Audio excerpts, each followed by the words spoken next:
বিরতির পর স্বাগত। ইদানিং সময়ে সব থেকে বেশি বাইক চুরির ঘটনা উঠে আসছে।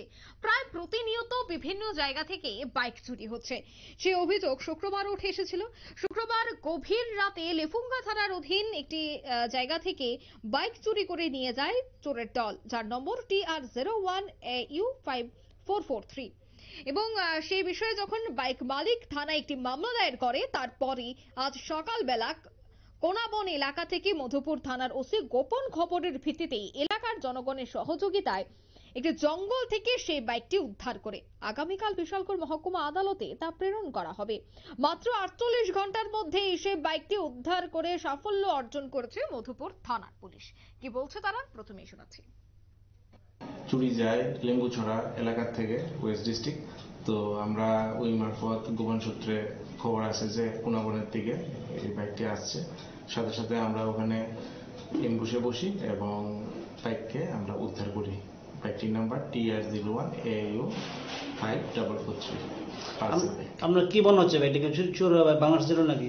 খুব সম্ভবত বাংলাদেশের পাশের জন্য এটা নিয়ে যাওয়া হচ্ছে। এটা কারো বাড়ির থেকে উদ্ধার করছেন না? না, এটা খুব স্পিডে বাইক ছিল। তো আমরা একটা প্রথম খবর আসে, এলাকাবাসীও আমাদেরকে সহযোগিতা করে, একটা জঙ্গলের মধ্যে রেখে গেছে বাইকটি। খুব সম্ভবত সুযোগ এর সন্ধানে ছিল কোন সময় পার করা যায়। মালিকের সাথে যোগাযোগ হয়েছে?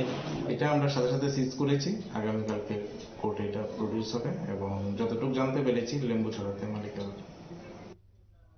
আপনারা শুনলেন পুলিশ আধিকারিকের বক্তব্য। আর সেখানেই মূলত প্রশ্ন উঠছে যে সেই বাইক জঙ্গলে কিভাবে গেল। তবে কি অবৈধভাবে সেই বাইক বিভিন্ন কাজে ব্যবহার করা হতো? চোরের দল সেই বাইক নিয়ে বিভিন্ন জায়গায় চুরি কাণ্ডে ব্যবহার করত, নাকি বাংলাদেশে পাচার করা হতো অবৈধভাবে?